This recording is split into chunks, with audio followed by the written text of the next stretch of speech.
Okay, so this is going to be a video about Fractolamus insorgii, also known as the mudfish or the hingemouth.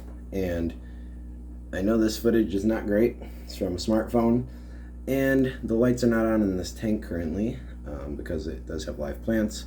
And this is the evening, which is usually the only time he comes out. Now you can see this guy's little hingemouth moving. That's kind of where they get their name. And if you really want to see him feeding better, you'll have to watch a previous video where he did actually come out when the lights are on, and he rarely does that, but he is feeding again right now. Normally at this time he's usually kind of cruising the tank, so I dropped the food down so that he stays right up front. Really wish it could focus better, but it probably won't. But anyways, this is a super cool fish originating from the Congo, and I think they've been exported from the Congo and also Nigeria, I believe. But these guys get, I've read, between 7.5 to 10 inches, but the biggest problem with these guys is that there's not much information about them online.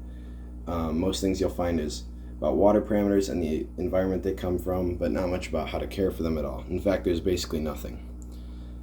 So if you're wondering where I got this guy, I got him from the Wet Spot Tropical Fish in Portland, and they ship anywhere in the US, I believe maybe the continental US, so that's a good thing. I highly recommend them, and they might still have some in stock. I don't really know, but that'd be your best bet when trying to get a couple of these, or just one. They do fine alone, and they can also do fine in groups, but I just have one right here.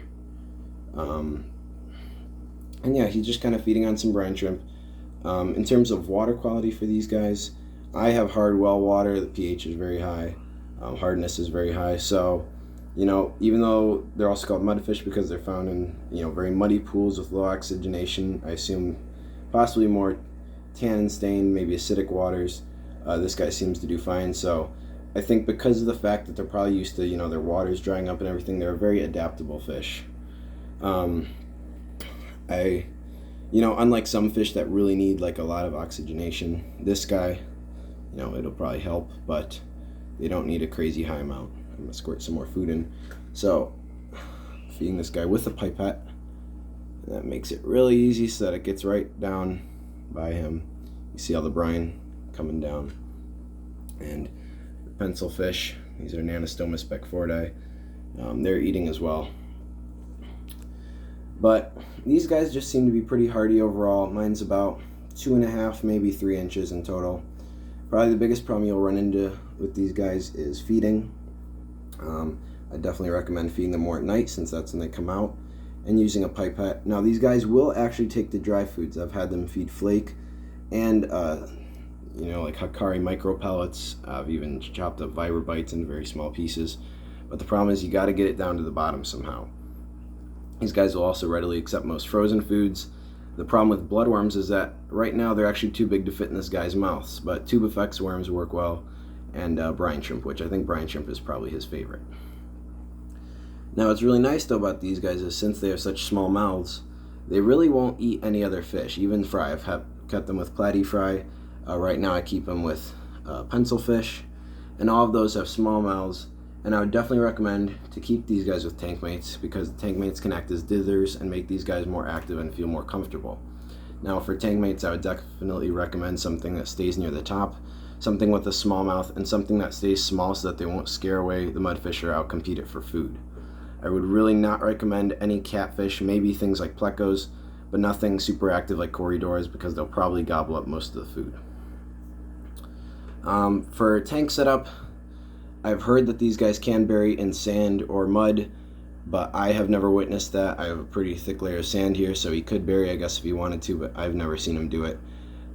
They do like their hiding spots, but what I definitely recommend, if you really want to be able to see them and feed them to the easiest possible way, is to only give them 1 or 2 hiding spots, and still hiding spots where you could see him. For this guy, he hides behind that log, so in between that log and that river stone back there. And so I can still see him if I look at the tank from the top, but he doesn't know that, so he feels very safe, and then he comes out at night. But if you have a really densely planted tank, or a tank with lots and lots of hiding spots, I mean, unless you had multiple of these guys, it really would make no sense, and it would be hard for you to find him and target feed him with something like a pipette every night. I would also recommend to not have a very strong filter I have just a very slow hang on back filter. It does its job, but the problem is if you're target feeding them or squirting food down to them, the filter could push away the food with the current, and these guys really don't seem to like a lot of current. They like kind of more sluggish water. Now that's, I guess, pretty much it. There is a way to tell when these guys are sexually mature, which is the males kind of develop these like silver tubercles kind of around their eyes, but this guy's obviously not mature yet, so it's going to be a while. Now I do think they grow fairly slow, but like I said, mine has already grown, and I have not had him for a year yet. It's probably been maybe between 8 and 10 months. I kind of forget when I got him. It's definitely been a good amount of time, and I've really gotten to know him. But it was hard at first because there's no information on them online, so it's hard to figure out what they like and what they don't like, and what they eat and everything.